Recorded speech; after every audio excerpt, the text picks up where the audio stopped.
So anyway, I've been dreaming about doing this and talked to people, and everybody's encouraged me, and I hope you find some of this amusing. And I said to others who, if you weren't here earlier, I have some stuff nobody's ever seen or heard here. So most of it you've seen once or twice here or there, but the Cyrus musical from 1980 is crazy cool, and I think you'll like some of it. So this is my background. I was a graphic designer for years. I worked for an ad agency that did work for Navistar and International. I designed that Milestones book, that big 256-page book, and that got me into this. They eventually hired me to be the company's historian when they were building the museum, which is on hold at the moment. Okay, so I did this book. I spent 2 years on it, and I wasn't the researcher, I wasn't the archivist, I was the designer, but I worked with all these crazy people who I got to know and like, and found what I think is the most amazing corporate history on the planet, and I still believe that today. So today we're going to talk about pop culture. Crazy ways this company's influenced the world. Pop culture, you know, the academics define it as the culture of the people. It's about things like music and cyberculture and sports and advertising and television, but no sociology here today. We're going to just do whatever we want. Some outlandish stories, some just crazy fun stuff. And I kept asking myself, why do I love seeing this stuff? And I see it everywhere, and it demonstrates the company's global influence, I think. It reminds us of how important this brand is to all of us. It reaffirms our own passion, right? If you see other people doing it, you don't feel goofy for coming to a weekend like this, right? This is important stuff, and it demonstrates the breadth of influence. This company was so big, it influenced so much, it's mind-boggling. You know, what is this about? It's about loyalty to the brand. Look around the room. How many IHs do I see in one room? You know, the cool factor. You know, Fast and Furious 6. Our truck is in there. I mean, why? You know, they didn't put in a Honda. They put in one of our trucks. And, postage stamps. We're on postage stamps all over the world. You know, and there's something omnipresent about this company and its history. I mean, it made the perfect backdrop for In the Heat of the Night. It just, we were Americana. We are Americana, and it's, you know, it's fun stuff. It's impressive. On Tuesday, I'm going to talk to new employees at Navistar, give them a little history of the company, and I'm going to include some of this so they get it, so they, you know it's more than just a lot of good engineering. It's bigger than that. So toys, you know, you guys know this better than I do, but toys were everywhere, and toys were, you know, you go in to buy a tractor and you buy a little toy truck for your son. I mean, it wasn't the collector mentality then. These were real toys. They were toys to be played with, not kept in the box, sealed in a closet in the dark room. This was, you know, were real. I've got one of these, and I'm missing the tires, but it's still an impressive little toy. Cast iron, I think. You know, just fun stuff. I mean, you know, all the way up through today, you know, this guy could have done 100 slides on just toys, but art, we influenced art and we stole from art. This is an example of a painting done in the U.S. Capitol building that we copied for our advertising. And I've got some boxes there where we'll go back and forth here, but you can see, you know, McCormick looked at this and said, westward, the course of the empire. That's what he was doing. He was moving the country west, expanding the western frontier with his equipment. Without a Reaper, I'm not sure how far or how fast the West would have expanded. But here, if you look, the man on the far left, standing there looking off with his rifle, if you go back, there's a guy here doing the same. The guy at the bottom in the center with the hat turned back, he's down here. We knocked off this painting to make a poster, and I think it's pretty cool. So we weren't afraid to take liberties, I guess. But here's one that you've probably seen me talk about this one before, but this just blows my mind. This is the U.S. Capitol Dome in Washington, D.C. A McCormick Reaper is painted there. We're there with a few other very important American inventions.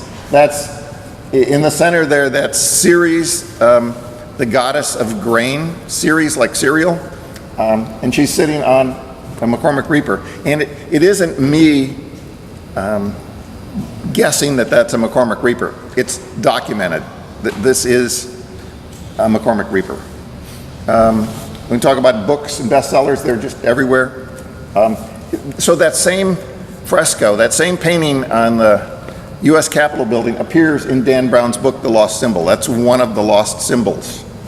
So, I mean, the company and its history is relevant. I keep explaining that to management, and I'm not sure they're buying it, but I think it's incredibly relevant. Our own golden book, that's pretty cool. I mean, I'm of that age, so I probably didn't have this one, but I'm impressed that they would have dedicated to one brand. We must have paid somebody something, because it's only our products in the whole book.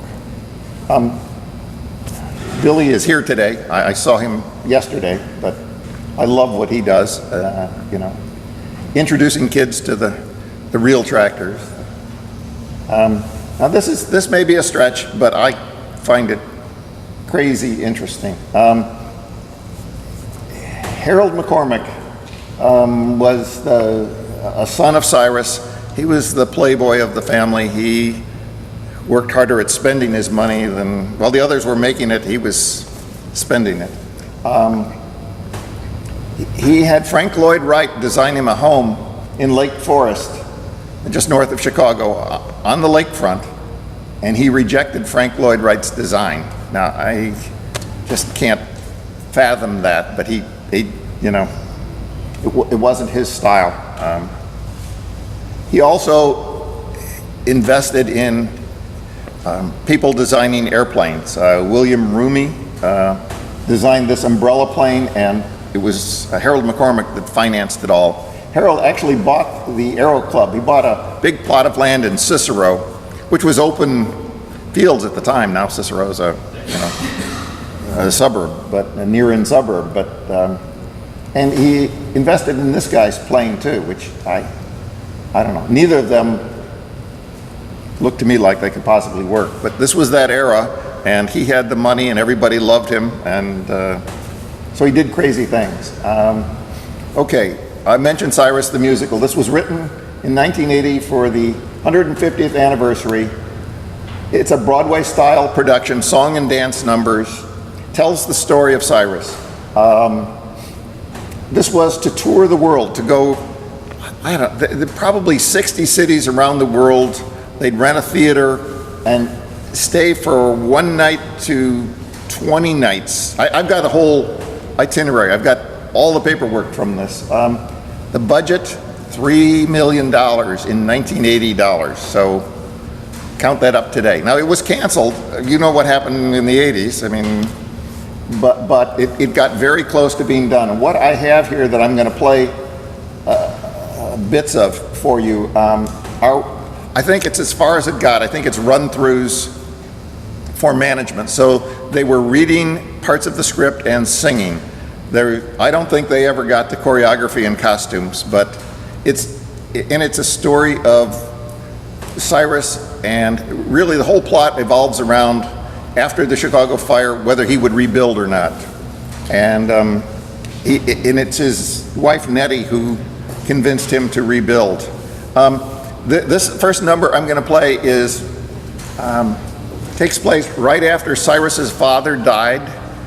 He was still in Virginia, and their iron business. They went into an iron business together that failed, and so Cyrus is heading off to Chicago, and this is his mother, Polly McCormick, singing about her son, the Dreamer. Wow. Lights go down, the lights come up on two parts of the stage. In one part, Polly McCormick, Cyrus's mother, is in her son's bedroom, packing his clothes for a journey. She picks up a piece of paper, a drawing of the Reaper, and stares at it, thinking. The door swings open, and Abigail, her neighbor, swoops into the room. Both women are dressed in mourning. In another part of the stage, the rest of the company is shaking hands with Cyrus and his brothers William and Leander as they stand in front of the church, all dressed in mourning. Abigail. Don't know what to make of you, Polly McCormick. Your husband's barely holding his grave, Lord rest his soul, and you're packing for your eldest son without a tear. I've no use for weeping. Never did, Abigail. Leaving his home for a few sticks of wood and some bits of iron. The Reaper's his dream. Dreams and schemes. He'll take you all down with his dreams and schemes. What's to say he'll have any more luck with his Reaper contraption than he did with that iron-making business? And Polly sings. This is from cassette tapes. You can hear the tape stretching. He's a man who has a dream in his heart. He's a young man with ideas. Yes, he's set in his ways, but he sees past today to a world that we can't even imagine. He's a man who stands apart from the crowd, but he lives with our traditions.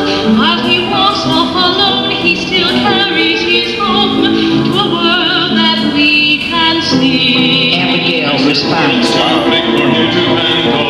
There's no single man who can. He can search the whole world over. He's still tied into the land. So I ask you, why, oh why is he going? Why's he got to leave his home with his friends and folk all around him? Tell me why he's got to roam.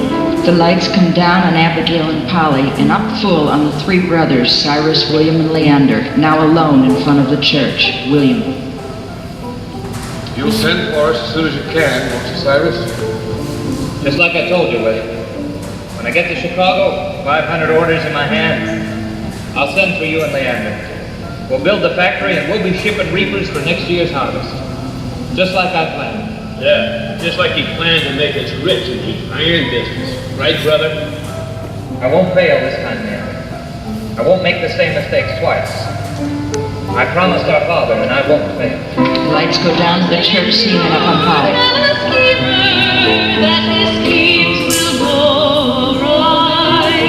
He'll turn from you in sadness and may never even try. But if you tell a dreamer that his dreams can all come true, he'll take all his convictions and he'll see his dreams straight through.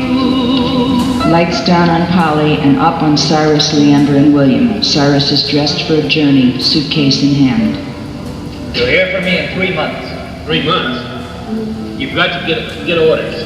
Find a factory site. Find good help. Find someone to back us in this thing, and we'll hear from you in 3 months. You'll hear from me in 3 months, Leander.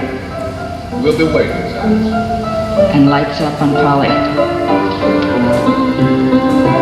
'Cause if you tell a dreamer, help him see it through.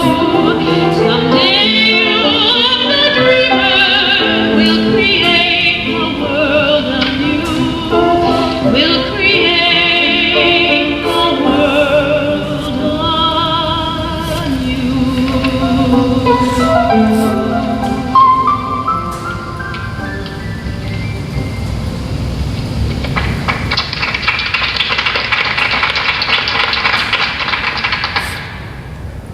So, I hope that's not too crazy to play for you. I've got a couple other up numbers, or upbeat tunes. This is just some fun thing I found. You've probably seen this, but I've shown this to people and say, did we really build one that big? And yes, out of plywood, but I love that photo. I guess we do things differently today, but Miss Florida was there to probably introduce a new product. This is a crazy part. S&A Studios in Chicago, with them we made the first commercial film anywhere in the world. This is where Charlie Chaplin and Gloria Swanson made their films. S&A was Hollywood in Chicago before Hollywood moved to Hollywood. It's a heavy product placement film. There's tractors, there's trucks, there's all kinds of farm equipment in there, and it's really nice to see a really, really old tractor in action, not just in a still photo, but in action. We see today, people restoring the auto buggy and the auto wagon, but some of those giant old Titans, it's fun to see them running in this film. And they played this in movie theaters. There was no television, but I can't believe that's how it was done, but that's how commercial films started. This, again, more Harold McCormick stories. He and his second wife, the opera singer, were the inspiration for Orson Welles to write Citizen Kane. And I don't know, in art school, one of the films I had to see was Citizen Kane. It's one of the most important American films of all time. Roger Ebert, the film critic, said this is, of all the films he's ever reviewed, Citizen Kane is the most important film ever made. And it's based on the life of Harold McCormick. And he interviewed Orson Welles and got him to admit that, because it was a secret. He wasn't going to say who it was, but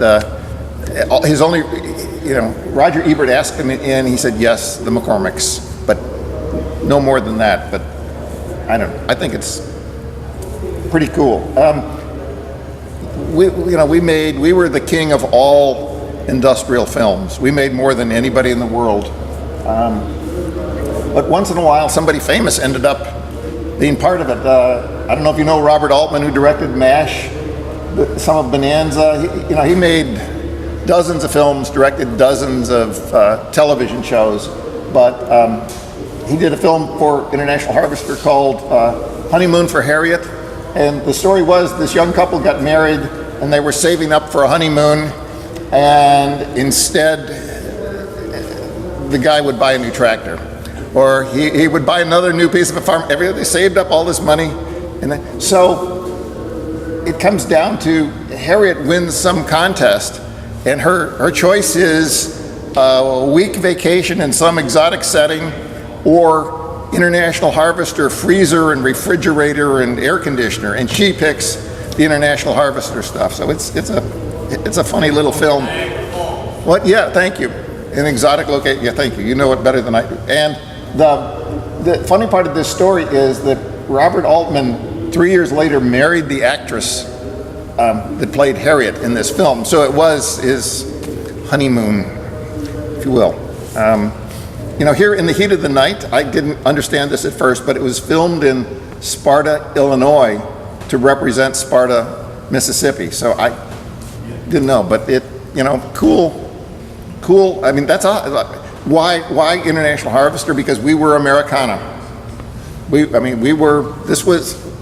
represented most of the United States at that time. You know this story, I'm sure, as well as anybody, but and Pixar admits it. It's kind of hard to hide it, but Chew-All is a farm-all.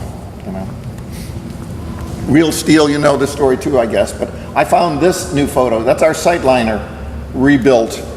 George Mitchell wouldn't let them tear his apart. After it got shipped all the way to California, he said, "Don't you dare!" They were going to put in new engine, new transmission, whole new powertrain. They were going to redo it, and so that's somebody else's that they tore apart and put back together. But I like this, that it's there with a Magnum tractor with that, in the background. I've never seen that before. It's real IH, right? Double IH. Here, Fast and Furious. This MXT, we make this for the military. It was a commercial vehicle for a while. I think you probably all know about it, but I think it's a starring role. We had it in our foyer. Or in our lobby. We have big display areas where we can bring in 3 or 4 trucks on either side of the lobby, and this was there for a while. And I don't know, Downton Abbey, how many of you watch that? I don't, but here's one of the leading characters on an IH tractor. And that's what, in England, right? That's in the UK, so. Design, Raymond Loewy did so much for us, you know all this, but he was the star of the 20th century designers. So we worked with the biggest of big names. He did the dealerships, he did the man on the tractor logo. I have recently found a letter from him with a sketch of the IH logo in colored pencil at the bottom of the letter. And I can draw better than that, but maybe it was on a train or something, but it's a very cool letter. Ted Ornish, a master designer, but we've recently found out, the guy's working on the Scout book, that a guy named Chuck McGrew did a lot of the real detailed design work on the Scout, a name that I'd never heard before, but if you look at the patent, Chuck McGrew's name is on there with Ted Ornish, so I'm glad he's getting some credit today. And those guys are here with the new Scout book, the Scout Encyclopedia. What is it, 560 pages? I worked on it for a couple days and helped them for a couple weeks, but they spent over a year on it, and they'll be here presenting. And anything you'd ever want to know about a Scout is in that book, probably more than you'd ever want to know. But here's another famous designer that designed a truck for us. I'd always loved this truck, and I started to hear rumors about who designed it.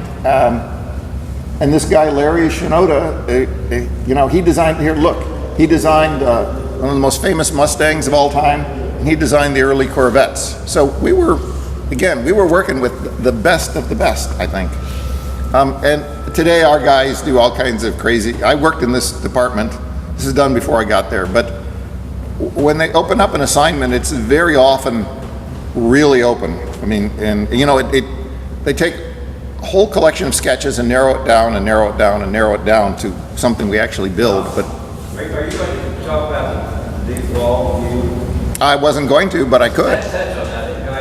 Okay, so we have in industrial design, we have a room that's probably this wide as this building and probably goes back as far as you are, Dan, and there's a screen fills the whole wall, and digitally we can put up any new truck we're designing at full size. It's a rear projection, so the building actually goes back this much behind the big screen to project it, and so we can put a new ProStar up there, and we can rotate it, we can look at the bottom, we can look at the top, we can take off the skin of it. We can highlight all of the electrical, we can highlight all of the other plumbing, it's an amazing tool, but our former design director was going to stop making clay models, but Chris Ito, our current director, said no, and we still make full-size clay models. I mean, it's all done digitally, there's a 6-axis computerized router that goes at a hunk of clay. I mean, they back the clay with plywood and then styrofoam, so the clay may only be this thick, because if you work on a block of clay the size of a semi, it'd weigh tons and tons. So, but it really is telling. They do go in by hand and clean up the loose edges and smooth things out, but it's thank you. That's one of the most amazing things I've ever seen in my life. How you said peel back the sheet metal and open up all the internal views and anything they want to look at internal. Yeah, well, it helps them. They make sure that the electrical and the hydraulics aren't touching each other. They make sure that the hydraulics aren't going to rub up against some piece of metal that's going to rupture a line. They can do so much, and we even in that department do renderings that you cannot tell from a photograph. We use them interchangeably. A lot of times we do go out and shoot the new products, and other times it's a digital rendering, sometimes dropped into a real life setting, but it's very hard to tell what's real and what's digital today. Working in that department was great fun. Could have new truck look like this? I don't think so, but you know, that's how wide open the design process is to begin with. You know, we're everywhere. Postage stamps especially. You know, Cyrus, of course, in that series with Alexander Graham Bell, you know, Samuel Morse. I mean, he was there with the best, the top inventors of the world, you know. Here's a stamp in Russia. Their knockoff of our KR11. I don't know if anybody read the article and the highlights that I wrote, but you know, the Russians and the Chinese both copied our truck. I mean, we gave them the tooling. We gave it to the Russians gave it to the Chinese, but you know, so here's that same truck that looks an awful lot like an International Harvester, but what we built it for 8 years or 10 years, and they built it for 30. You know, you know, we built what 70,000 of them, and they built 1.5 million of them. You know, just crazy things. Here's the one in China, and that truck in China was the very first motorized vehicle manufactured in China, and it's a copy of our truck. There's one of those trucks outside First Auto Works today as a monument. I mean, it's on a marble base, and they also put it on their currency, right? On a stamp and on the currency. But here we are in Mexico, Mongolia. I mean, I could do a whole series on truly international, because we are. Nicaragua, Canada, Iceland. I mean, now here's something I'm really proud of. This is new, it's not out yet. Through our licensing department, I worked with the artist on this stamp that will be released sometime yet this year. Nobody will tell us when, but there's posters up in my local post office about this. So it's a series on pickup trucks. For the artist, I gave him maybe 20, 30 high-res photos of a D2, and then we worked on color. When we went back I worked with my friend George Kirkham up in Alberta, he's restored 50 trucks himself, and he helped me find the right red in today's paint standards, and he sprayed out a piece of sheet metal, and sent it to this artist. The digital version here looks wrong to me. I'm hoping when I see a real stamp, it'll look right. But we didn't, there was no approval process. We had no right, we gave them everything, and they're gonna do what they're gonna do. But I'm gonna buy a lot of these when they come out, and send a lot to my friend George up in Canada. But, you know, here, our only CEO that was ever on Time Magazine, I don't think our guy today, as much as I like Troy Clark, I don't think he'll make it on Time Magazine. But this is the guy that wrote half of the Treaty of Versailles. He got us through some really difficult times, the Great Depression. He was a cowboy. I don't know if anybody reads Cornbinder Connection magazine, but I wrote a whole story on him. Just a self-made man. He couldn't be more different than the McCormicks he worked with. He taught himself to read. He was a cowboy. Okay, here, now this is when the iron business went bad. This actually takes place before the other song you heard. And this is called Cyrus Says. This is the stubborn Cyrus McCormick, who changed his ways when he started his own company, but apparently he did things his own way, always, in the iron business, and it kind of... Leaving William and Leander on stage. 3 iron men, one at a time, enter and speak. Hey, this ain't the right temperature for tapping. What's going on? Cyrus says. What are we gonna do with this overage here? How come we planned this all wrong? Cyrus said.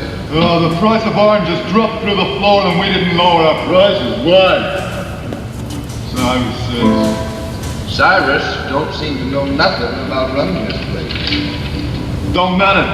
That's the way it is around here. You always gotta do what Cyrus says. And the iron men sing. Well, I've had enough of Cyrus on McCormick. That know-it-all boy is too much to bear. It's easy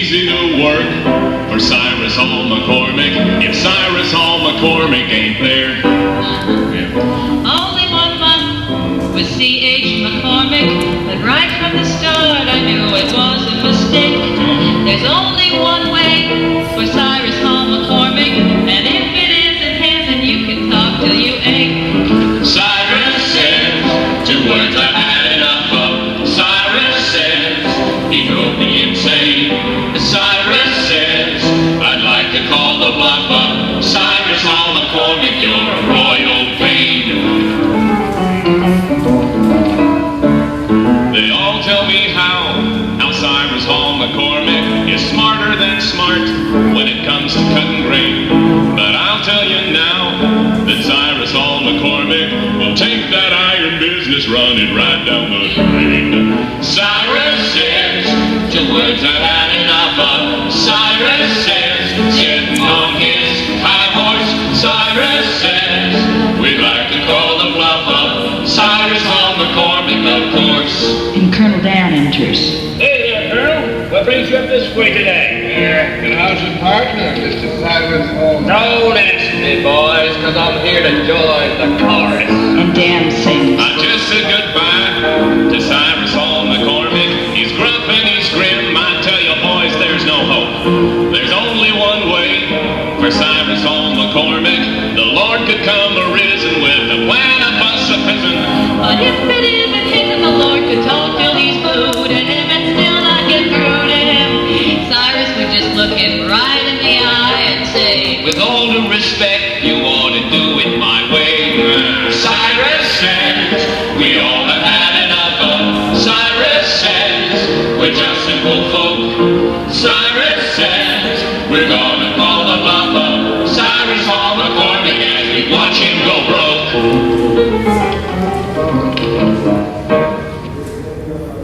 I find it fun that they included something like that story to make it a little real. You know, we're in museums, we're in the Smithsonian. Here, this ad last year I sent to the Museum of American History, part of the Smithsonian. It's going in there, I think, story on the 1950s. Here, you know this tractor too, I think, the gas turbine one, that's also in the Smithsonian. And this is new this year. I don't know how many of you heard this story, but there's a precious metals exhibit at the Peterson Automotive Museum in Los Angeles. And the story is about the 11 coolest cars of all time. So we've got a McLaren, a Duesenberg, a Mercedes, and a Ferrari, and a Scout. I mean, come on. Does that not make you cheer? I mean, I love that story. It's crazy cool. That's all it is. We have a cool factor, and I hope you guys appreciate that. We have something that nobody else has. This is I wrote for the Scout book. You know, General Motors has their Stingray or their Corvette. Ford has their and we have, you know, it's just so here's other stuff you've seen before probably, but you know, construction equipment with Doris Day. Just most unlikely pairing I could think of, but you know, it happened. Richard Nixon on a farmall. John Wayne, big Travelall fan. So first he started working, you know, on the sets with Travelalls. Then he had his own. He bought it and had it customized you can see, for a taller man, he had the ceiling raised. This was what he called his war wagon, and that's one of his regular Travelalls. So he was just a huge fan. Here, Donna Reed. I don't know. You guys are old enough to remember the Donna Reed show. But you know, how does that happen that we get a primetime superstar to do an ad for the Scout? I love it. Here's one you've also probably seen, Batman at a dealership. Here's Ansel Adams, that has to be the world's most famous photographer, using his Travelall. And this story I'm really close to. This, I don't know if I've told this before, but I got contacted by an elderly gentleman who'd worked at the McCormick Works in Chicago and wanted to give me an old catalog he'd kept. And his name was Al Mampry. I went to visit him in his home, and I saw all this display on his dining room table after talking to him for about an hour and a half about the company, his experience with the company. Turns out he was one of the original Band of Brothers. He has 2 Purple Hearts, was shot up twice in the war. He was 90 years old when I met him. He'd be 93 or 4 today, I think. We had him out on Veterans Day to Navistar to have him speak to the company. We had television crews out to film this for the evening news. And we had probably 1,000 people in our lobby, employees there, all lined up to get autographs of this guy. And you know, he's got, on his dining room table, he's got photos of him and Tom Hanks. He's got him next to General Petraeus. I mean, he was 90 years old, lived alone, wanted to drive out to see me, and I said, no, I'm coming to you. And he says, well, I'll drive to lunch. I said, nope, it's icy, cold. No, I've got this. And, you know, how many musicians and singers have covered our material or used our name? You know, here's Elvis with his tractor, and I don't think there's anybody from Case here today, maybe, but you know, they sell an Elvis tractor, you know, that model. Johnny Cash on his Farmall, Bing Crosby with a Scout. This speaks to me. I was an old suburban hippie, so you know, Ken Kesey's bus with the Grateful Dead often played. One of ours, a D series bus. And here's us trying to be cool and probably failing, I think. But you know, we were trying to embrace rock and roll, and I think it's a little cheesy, but you know, it's a famous photo of the Scout. Neil Young and his band, the International Harvesters. I mean, I know he has a rock band, but this is his country band. And I'm sure you all know this. I think he's been to one of the Red Powers, Craig Morgan. Here's a Swedish band, progressive rock band. I think they're actually called the International Harvester, not Harvesters. Here's another Swedish band. These are the International Harvesters. Two different bands in Sweden named themselves International Harvesters. I can't play this today because my Navistar computer doesn't allow me to go to music sites because I might be wasting time in the office, but this is a great song. I hope you can look it up and find it and listen to it. It's a lot of fun. It's a country song. And we were involved in the space program like you couldn't believe. A guy sent me this photo not too long ago, and here we are at Cape Canaveral hauling a rocket to the launch pad. I mean, that's us. That's our truck there. I think you know this story. We have a product we created to hold nuclear fuel on the moon. And we built plumbing for all 5 stages of the Saturn rocket program. So at our solar division in San Diego. This is where Cyrus, song is where Cyrus meets his wife Nettie. And at the end of it, which takes place later, she's threatening to leave him because he's not going to rebuild. So there's some drama in the whole story. But Cyrus boards the train back to Chicago. He sits here in the aisle as a conductor. Across the aisle is one woman, next to him is another, and Cyrus is behind the newspaper. Conductor. Marshalltown, Cedar Rapids, Chicago, and Point East. Get your tickets ready, please. Going home to Chicago, Mr. McCormick. Mrs. McKinsey, happy to see you. Cyrus McCormick, single man. Oh, that's so? Well, that's a pity. Ain't it the truth? Fine-looking man like him. Fine looking and mighty well fit. Claims he never had time to get himself a wife. Lord didn't mean for folks to be alone, even businessmen. Hey, that's the truth. But you might have noticed he's getting a bit long in the tooth. Yeah, near 50, they said. Well, every dog has his day. Wonder if he'd be interested in my niece and next. Ain't met a woman of interest yet. And blackouts. Lights on again. Cyrus and his brothers William and Leander are at a doorway of a large house in Chicago. They're in evening dress. this is the mayor's house in Waste of Chicago. time. An unconscionable waste of precious time. Cyrus, we have been at that factory since dawn this morning. And you've seen for yourself that all's well. An evening out will do you good. I'm as fit as you are, William, and 6 years older to boot. Besides, we could use this evening to plan the new edition. Talk about my trip to England, the entry into the Royal Exposition. Cyrus, if you weren't my brother, I'd tell you right out, you're a darn fool. And if we weren't close kin, I'd take offense at that. William knocks on the door and they enter.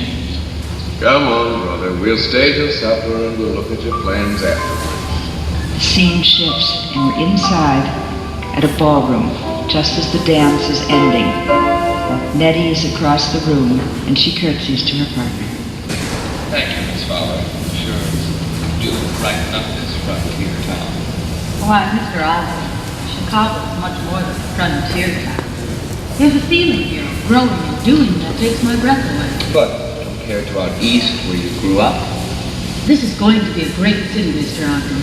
I can just feel it. Cyrus walks up to the him. whole country. Cyrus McCormick. Haven't seen you in months. Thought you were making your home on board the Galena and Chicago Union Railroad. Mr. Fowler, may I present one of our leading citizens, the owner of the McCormick Works, Cyrus Hall McCormick. This is Miss Nettie Fowler from Rochester, New York. Cyrus, what are you doing here in a dancing evening? Miss Fowler, our Mr. McCormick is a bit of a legend in Chicago, never seen outside of his factory or the church. Right, Cyrus, my friend? So you like it here in Chicago, eh, Miss Fowler? I like it very much, Mr. McCormick. Perhaps you'd like to visit the McCormick Works during your stay. The factory is no place for I a like lady, it Cyrus. very much, Mr. McCormick. We manufacture harvesting machines there. The world famous McCormick reaper.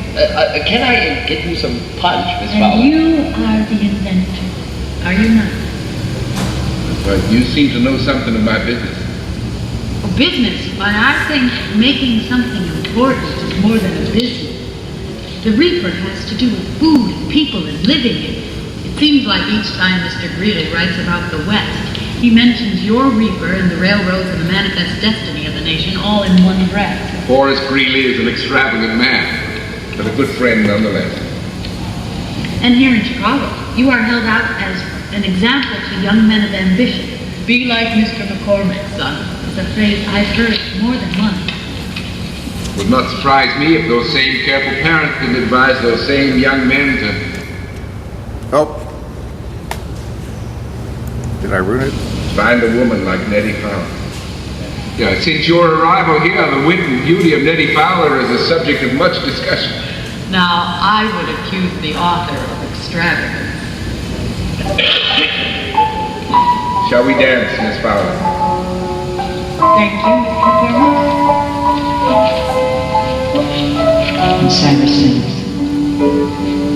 Shall we be partners? Shall we be friends? With your hand in mine, the dream never ends. Can we be partners? Can we be friends? There may be a chance. I guess it depends. You're the inventor. You started it all, but I won't be a shadow cast on the wall. I have a vision as strong as your own. When I look at you, I know I won't be alone. Can we be partners? Can we be friends? With your hand in mine, the dream never ends. I'm nearly 50 years old. I'll be 25 in February. I spent my life building a business. An exciting life. I'm going to take my reaper to Europe, maybe even farther. I've always wanted to see the world. And we will, Nettie. We'll see it. We'll see it all. We will be partners, we will be friends. With your hand in mine, the dream never ends. With your hand in mine, the dream never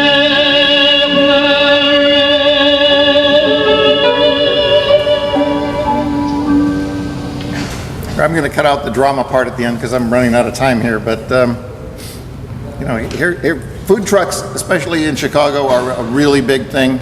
I talked to a guy who buys them, redoes them, and sells them, you know, sells Metros as food trucks. Apparel, a crazy collection. You can see a lot more here, but everything imaginable can have an IH logo on it, I guess. Not sure who signs off on that. Here's that Gap shirt I told you about. Imagine 40 years later and they're selling Gap t-shirts. I mean, t-shirts at the Gap, that's crazy. Belt buckles, I bet I could find more in this room than here, but just cool stuff. Custom trucks, there's Jay Leno's garage, that's one of Jay's trucks. There he is with his CXT, just a beautifully done, looks like a truck for a racing team. This, an old K7 on the front end of a record-holding diesel truck, 6 world records. This one we worked on at Fort Wayne. Gene Olson, our first aero engineer, worked on this truck. I've seen it. If you've been to Auburn, if you've been, you can see it in a museum. The Wild Things, 3 different trucks we built with Cummins to race. Modified, the Lone Star is cool enough, but when people start modifying, it just gets incredibly cool. Danica Patrick owns a Lone Star for her team. She came to Navistar and signed autographs there. We sponsor her. Here's Salvador Dali painting for Harold McCormick again, his 3rd wife. Not the painting I'd like of my wife, but that's Salvador Dali. He's the last artist I would ever hire to paint a portrait of my wife. But I guess if you have a lot of money, you can do that. Here's a lot of people using filters in Photoshop to create things that look like paintings. I think that's what this is, but very cool. I just recently found a whole collection of our trucks we built for CAT, photographed in Australia, and to me, that's art. That's incredibly cool photography, and I've got